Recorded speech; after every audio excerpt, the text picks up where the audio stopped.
Welcome, Caleb Owens Broadcasting. I'm here with Noah, and we have a spectator in Cameron who is in the cuck chair watching us do this. We just recorded an episode. It's kind of hard to figure out what to do tech-wise with it. So I'm doing this simply, be a .mp4 file. The state of the world.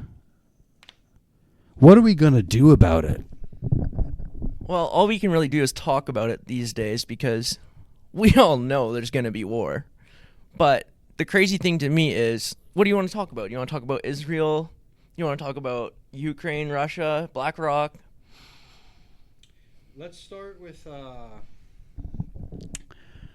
It's also fun. It is.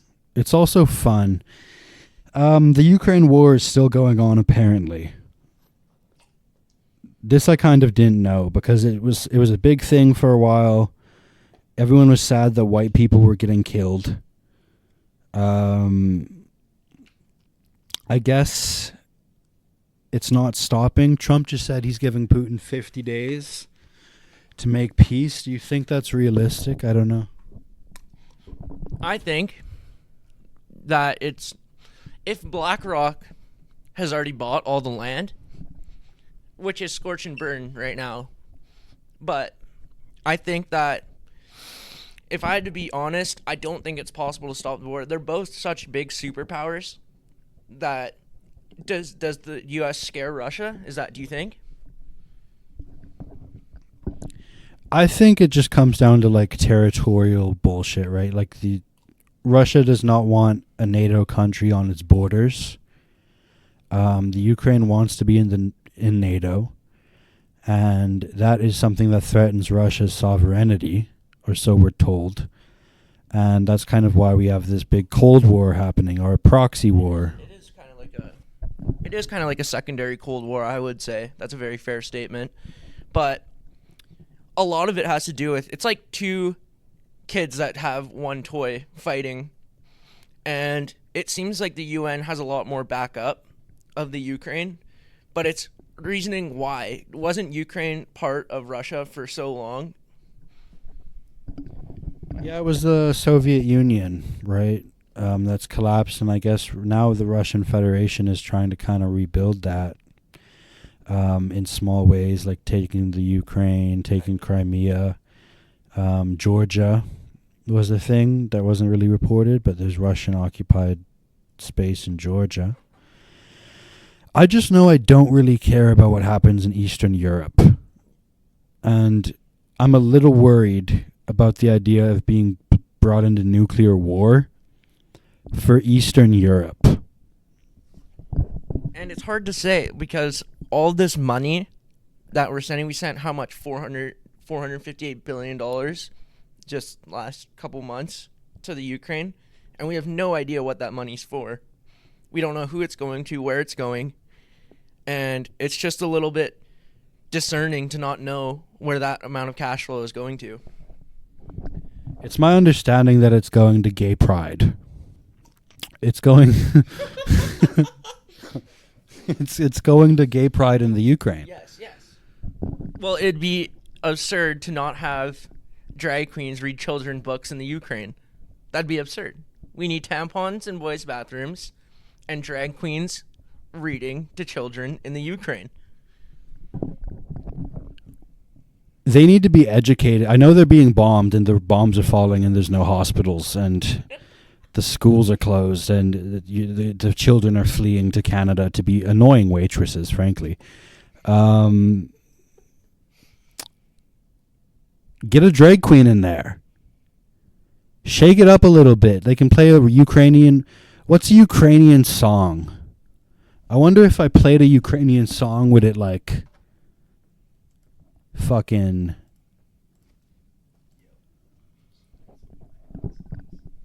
Yeah, okay. Cameron's going to provide us with a Ukrainian song, and I'm going to sing about fucking...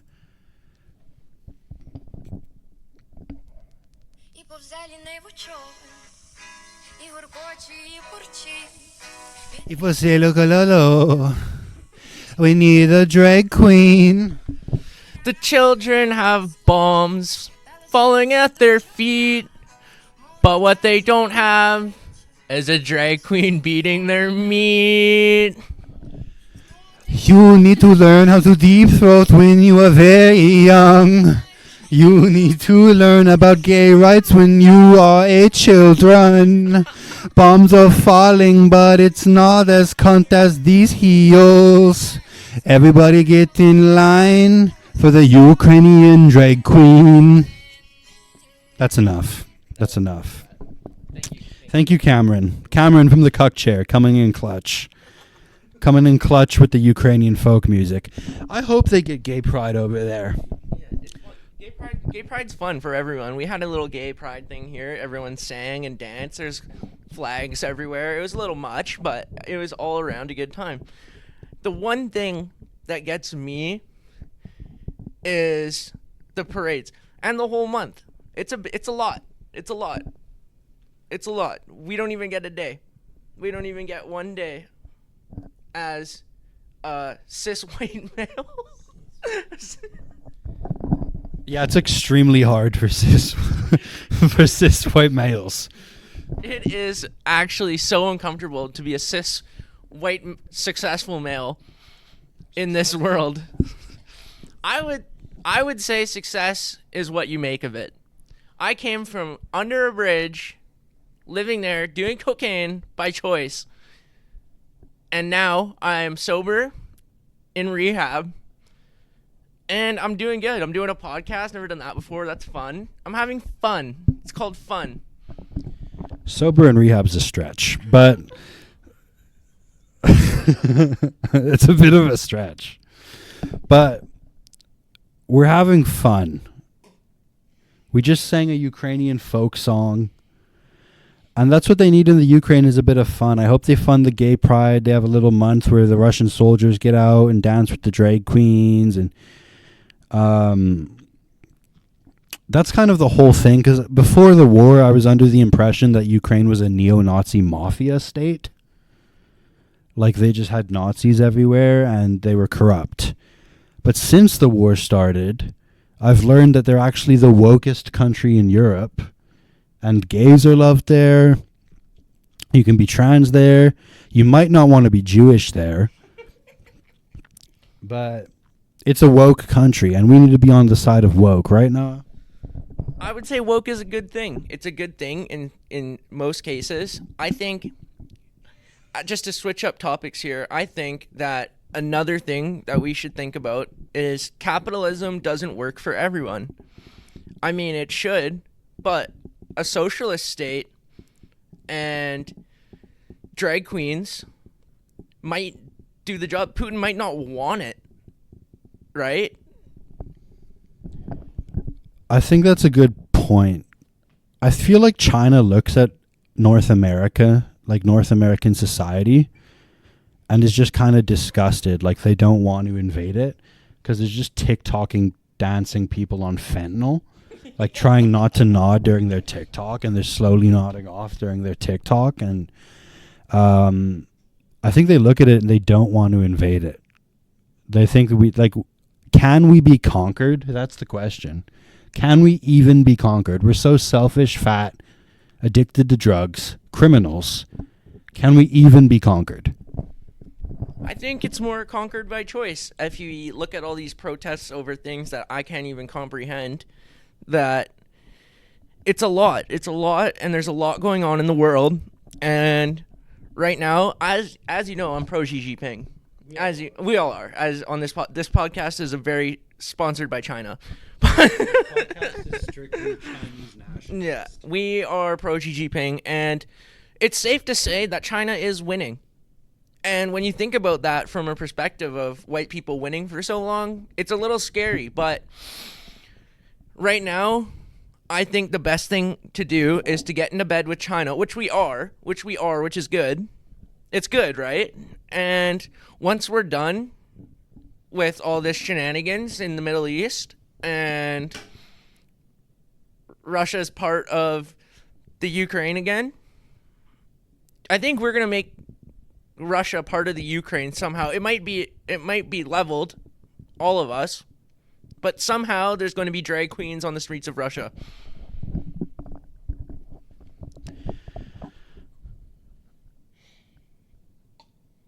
There will be drag queens on the streets of Russia. Yeah, it seems like the West's answer to most things is to make it gay. Like politics, they made gay. It's woke to go into the Pride Parade now and like, woo! Like you see Olivia Chow, that Chinese agent who's mayor of Toronto, go into the Pride Parade and dance and twerk, and it's just kind of fun. That is fun. They made politics gay. And now it's fun. They need to make war gay. You know what I miss is closeted gay cabinet members. Yeah. Where did the closeted gay cabinet members go? Because there was a lot of them. More than you'd think. And now Jason Kenney. I don't know if you know who Jason Kenney is. He was Premier of Alberta. Famously closeted. He just had all these twink staffers that would come by his office and he'd suck them off. And that was how he was Minister of Defense or whatever. Like he was in charge of the nukes. We don't have nukes, but you know what I mean. That is the ideal life, in my opinion, to be a closeted homosexual conservative politician and be like Minister of fucking Finance, and like you do the budget for the Prime Minister and then you go and have a hot secret date with a staffer. Because really politics is just about sex. Like people just want to have sex in powerful places.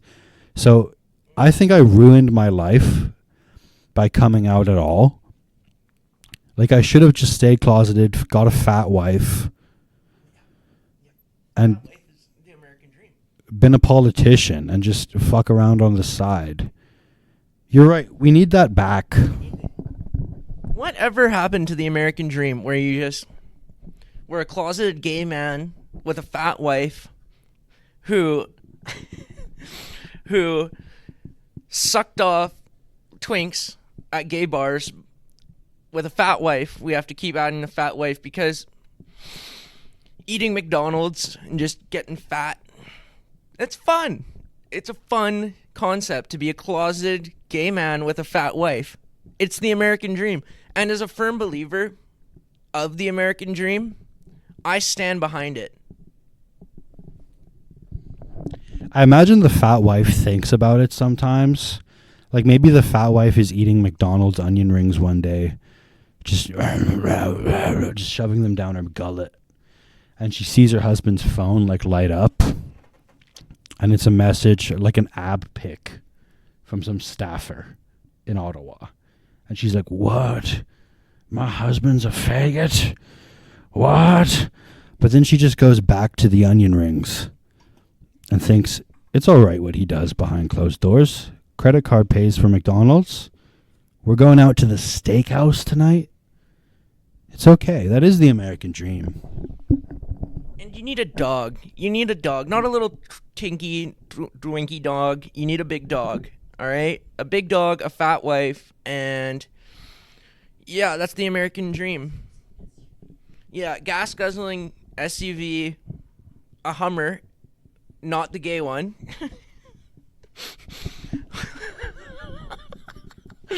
Yeah. So let's get back on track here and talk about something that matters.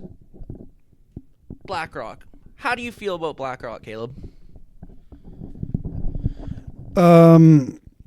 BlackRock is definitely insidious. I mean, they're like renting all the fucking homes, not renting them, they're buying them to rent them out. Like the whole idea is you create a class of renters and nobody owns anything anymore. And you're renting your car, you're renting your house, no one has a mortgage because it's all owned by these companies like BlackRock. Smart business plan, but I can't say that they have any particular regard for humanity. It seems kind of like dystopian. And like I said, like they're going to make it gay. Like it'll be Pride Month. Sponsored by BlackRock. You'll wake up, you'll get in your rented car out of your rented house, and the robot inside the car will say, Happy Pride Day, Jan, or whatever your name is. And it will put a little rainbow light in your dashboard. and you'll think that's nice that this car I rent does that. And then you'll go to your job where you make just enough money to rent the house, probably an apartment. I don't really know where people live anymore because I've lived in rehab so long. Like, where do people live? Do you know? Not under a bridge. Well, it's safe to say that a lot of people do live under a bridge. I don't know if you've been to East Vancouver, but it's fun. It's fun to look at, not fun to stay at. But I think BlackRock has something going for them. When you can fundamentally sell missiles to both sides in conflicts, and then after said missiles are used, buy the property for more missiles, I think that's a good business model, and we should keep going with it, because there's never gonna not be war, and why not profit off it? I might have a couple stocks in BlackRock, but that's fun. That's fun. Like, there's gonna be war anyway, so might as well make some money from it. We need money. What happened to people just wanting to make money? All this crying and whatever, just about nothing, when we could just be selling missiles for BlackRock and making money. Wow. I don't own anything. Buy a fucking Labubu. Buy a fucking Labubu and be happy. Buy a fucking Labubu. Buy some stocks in Boeing. Buy some stocks in Boeing. Have a little trading app that you show your partner and they're annoyed and they think you're dumb. And buy a little fucking Labubu and be happy. Yes. And crypto's a little gay. I'm not gonna lie. Like, everyone's got that one friend who is sitting there showing you his crypto stocks for something called like Habibi coin or whatever. And you're just telling me that that's cool? You're living your life living off of Habibi coin? I don't like it. What happened to selling stocks to people that can't afford them? What about low income housing mortgages? What happened to those people that would call you and talk to you? And they didn't take, that's a stand-up type of people, because they did not take no for an answer, okay? Sometimes you just need a low-income mortgage, and with a 35% fucking, what's it called, the rate? Yeah, the rate. The rate, 35% increase. It's expensive, but BlackRock is making money. Money. You just need to be sponsored by BlackRock. That's it. I was talking to someone about crypto like late last night in the fucking smoke pit. I hope they don't see this. They probably won't. He was explaining to me how he's trying to get Bitcoin to be a millionaire, and he just wants to make something out of his life and like be proud. And he said that everyone's doubting him, but the greatest people in life who have made the most money took the most risks. And he explained to me that he's not eating right now because of the crypto. Like, he's just so much money is going into this crypto thing. And that's when I first had the thought, just buy a fucking Labubu. Just buy a fucking Labubu. It's not that hard. Labubu or living under a bridge. Live under a bridge and buy a Labubu. That's it. The next time you have any dreams, drink them to death. Drink your dreams to death, because your dreams are not going to serve you. Your dreams are why you're not eating, because you think you're going to be a millionaire on Bitcoin. You beat your wife, you buy a Labubu, and you drink. Your drinking's always going to be there. It's like that. You can get another wife. You can get another wife. You can get a new family even. But drinking's always going to be there. And especially when you have your Labubu and you're just ripping it, that's all you need. The next time you're mad about Israel, take a couple shots and put your Labubu on the table and explain to your Labubu why Israel is a settler state. Explain that to your Labubu. Your Labubu will always be there to listen. Get drunk and talk to your Labubu. Do not go to people and tell them you're working on crypto and tell them your opinion. Don't beak off. Get a fucking Labubu and talk to your Labubu. And make some goddamn money while you're at it. Get a job. Tell people at work your only friend is your Labubu. Tell people that.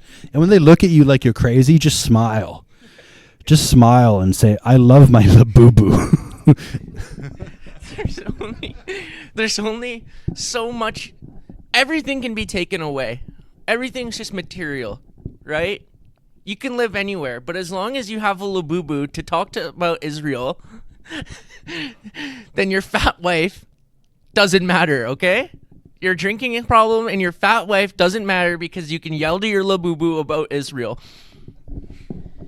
Your wife's going to come in the room. This is a scenario that many of you listening will face in your life, okay? If you follow our advice, which you should, because we're in a great place. We own many cars. Our friend is Joe Rogan. Yes. And we're superstars. I actually had dinner with Ghislaine Maxwell one time. We got this advice from Ghislaine. She told me, get a Labubu. Me and Jeffrey had a Labubu. We'd give it to the kids. They'd like it. Everyone likes a Labubu. We'd give it to the kids. What's that thing Tim Dillon said when he was pretending to be Ghislaine Maxwell? We never got any black ones. They're too loud. They're too loud. Anyway.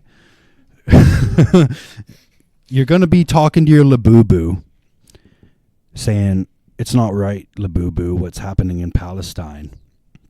It's not right. And you're going to be drunk. Maybe you took an Ativan or two. And you're swaying, sitting in your chair in the living room. Pour yourself a nice glass of red wine. You got red wine, you got Merlot. It's good. It tastes good. It tastes good. It tastes like success. It tastes like your job as a Walmart customer service manager is working out.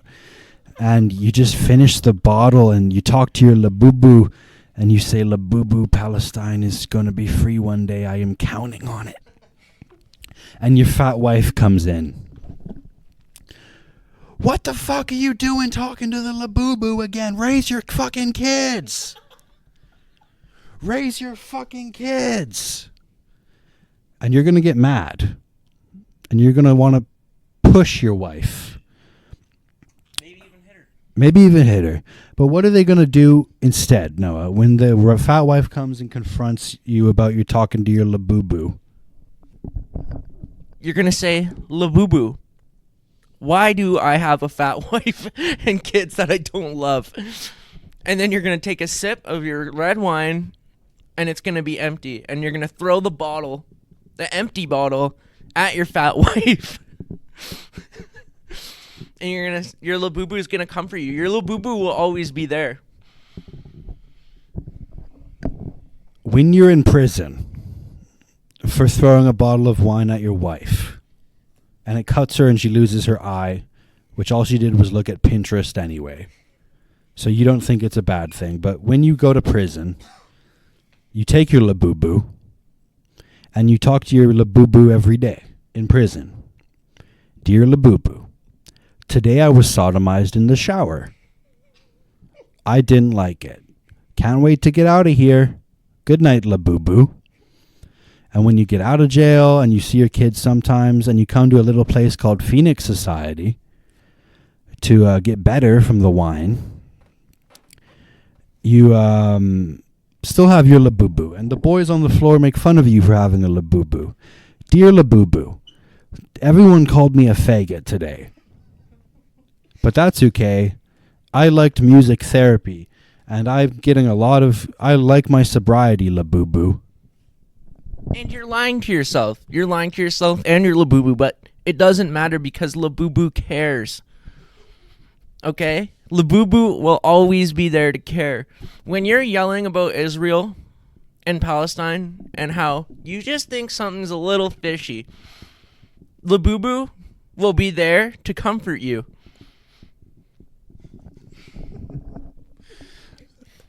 And one day, when you have a year clean and you're in second stage housing, someone's going to say something in the smoke pit you don't like, and you're going to have a panic attack. You're going to start sweating and getting nauseous, and you're going to run upstairs to your Labubu, and you're going to say, someone in the smoke pit said that Israel has a right to defend itself, and I feel sick to my core. Labubu, what do I do? And you will find that your Labubu has hung itself.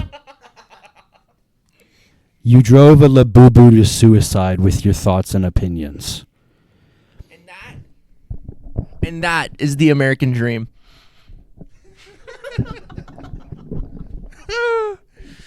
Oh, God. I don't even know, like... Weren't we talking about Israel? I don't know. We're definitely not sponsored by Labubu either. But, yes, we should be. So, Israel having a right to defend itself. I think, in my opinion, that Israel has every right to defend itself. Because I don't think any of those places are real. I think that BlackRock has the right to all the oil on the West Bank. And we need to keep it like that so we can put a strip mall in the middle of Gaza. Gaza needs a strip mall with a McDonald's where little Palestinian children with missing limbs can work at a Lids and sell hats. Okay? We need little Palestinian children, no hospitals, because they're all gone. We need a strip mall with a water slide and a Baskin Robbins where little Palestinian children with missing limbs can eat an ice cream cone with one hand and buy a hat at a Lids from another. What's your favorite flavor, Abdullah? I miss my mom. Do you like Rocky Road? Mama was taken by the Jews in the war. How about mint? You're going to have to be stern with these Palestinian children who are in the strip mall because they're going to be really traumatized. I have PTSD. I can still smell the smoke when the bombs fell. Abdullah, tell that fat woman that Nike hat will look good on her. You work at JD Sports. You're not allowed to just talk about how you were. Everyone was killed in a war. I never saw my sister after the raid. I never saw my sister. Abdullah, we have a coupon today. Sell. You got to teach the Palestinian children to sell. They need to learn about capitalism. Capitalism is a great thing that makes this world go round. And I'm telling you, the Chinese are watching. And they're winning. Xi Jinping has a very good policy when it's anything that you say can and will be used to put you in a political prison. And that's okay. That's okay because we need that here. We need to put these liberals that are talking... Actually, you know what we need to do? We need to send... All these protests, everyone, they love Palestine. We should start a program to send lesbians to Palestine. And I'm telling you right now on this podcast that will eliminate a lot of problems. And mental illness will decline by at least 50%. Why don't we just send the homeless to Gaza? Like, if we're going to send the lesbians to Gaza and we're going to send all this food to Gaza, why don't we send the homeless to Gaza? There's probably drugs there. We could send drugs there. Let's send drugs there. Let's send... You know these homeless people now who kind of don't talk, they just scream? Yeah. Like, you go up to them, you're like, hey, man, and they're like,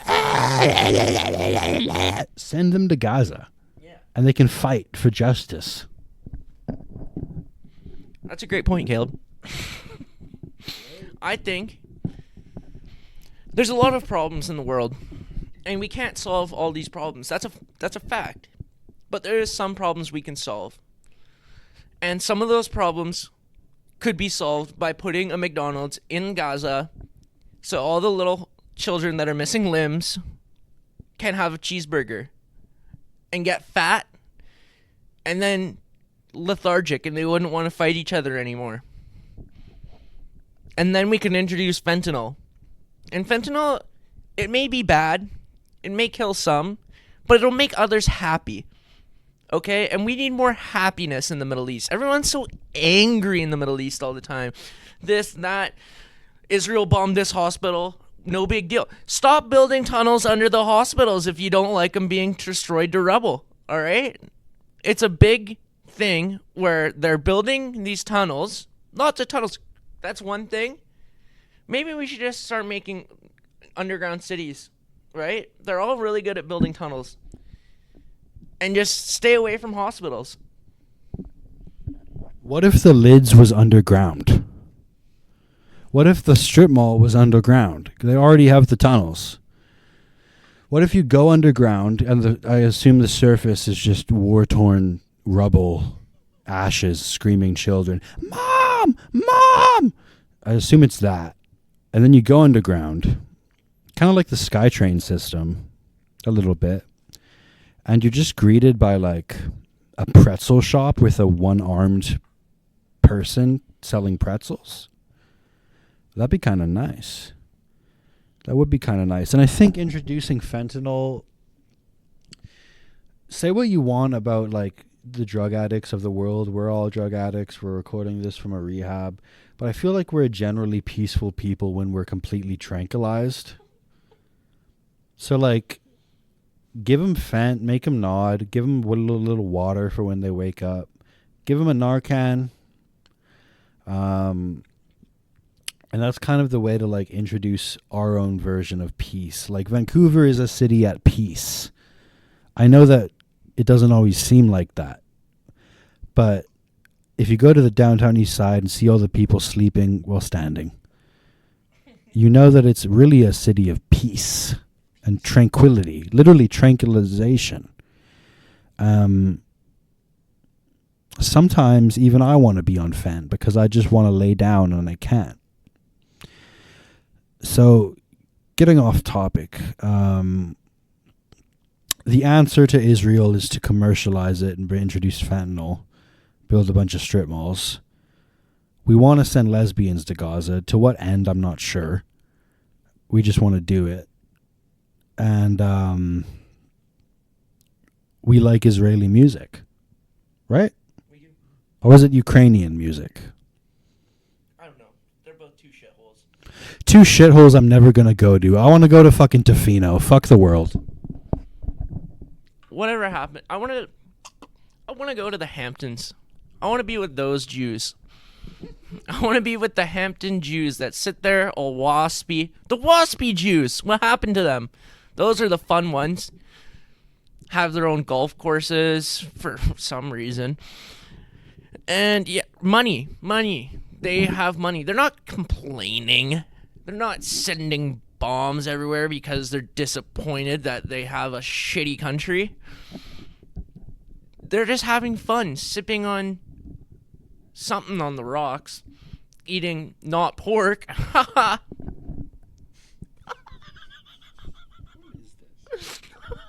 This is terrible. Yeah. Well, that about wraps it up here. I think we've covered most things. Oh, Syria. What's with Syria? Seriously a bummer. Okay, well, we're getting out of here. We've done enough damage. Thank you.